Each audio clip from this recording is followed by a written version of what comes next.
Assume that z to the n raised to the mth power is equal to z to the n times m for any non-zero complex number z and for any positive integers z and m.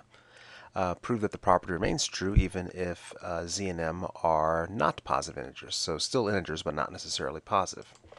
Before we do this, now this is not asked in the problem, but first let's just talk about why this is true.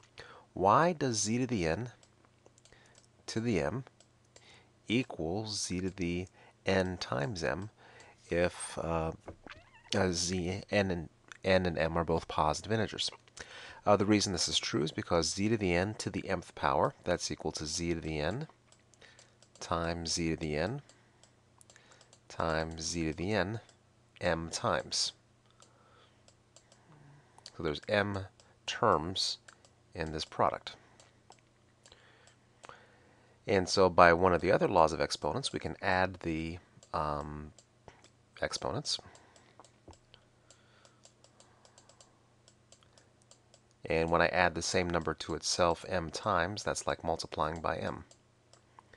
And so that is the justification for this law of exponents if n and m are both positive integers.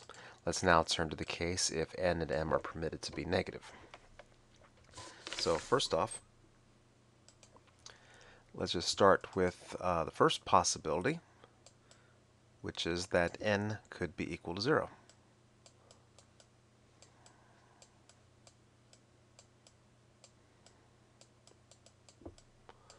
Okay, then what happens? Then z to the 0 to the mth power. By definition, anything to the 0 power is 1. And 1 to any power, of course, is 1. And also, z to the 0 times m is equal to z to the 0, which is also equal to 1. So that's the first possibility if n is equal to 0. Second possibility. Suppose m is equal to 0.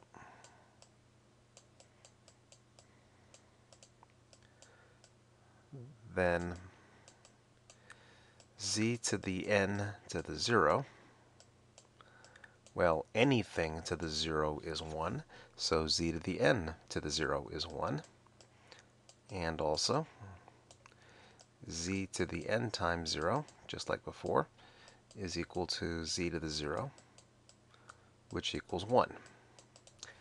So the case where one or both of n and m are 0 is fairly easy to handle. Third case. Suppose n is less than 0 and m is greater than or equal to 0. So let's suppose that m is not negative, but n could be less than 0. So we're extending the case. We know it's true for m greater than 0. We know it's true for m equals 0. So we know it's perfectly okay for m greater than or equal to 0. Let's now extend the case for n equals 0. So the trick for this is we're going to let n be equal to negative L, where L is positive.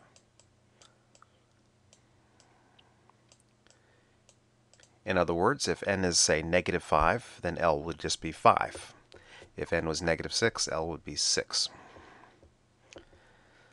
Okay, then let's see what happens. Then let's take a look at the left-hand side, z to the n to the m. That's equal to z to the negative L to the mth power. Now, by definition, z to a negative power is 1 over z to the L to the mth power. And this I may write as 1 over z to the L to the mth power.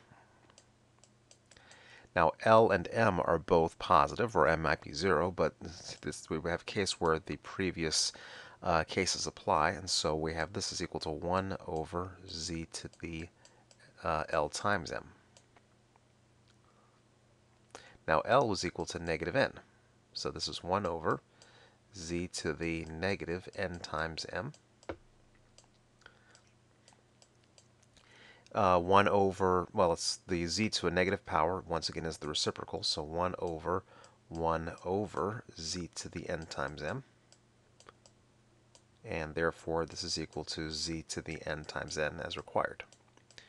So in this proof, we use the property that it works for positive integers and show that it works if n is negative. So the final case to worry about is it now works for any value of n, whether positive or negative. So the final case to worry about, and let me do this in brown, is suppose that m is negative. We know that the theorem always works now if n is negative, so there's it's not necessary to make any special conditions on n. So let's suppose m is less than 0. Now we'll use the exact same idea. Let m be equal to negative k, where k is positive.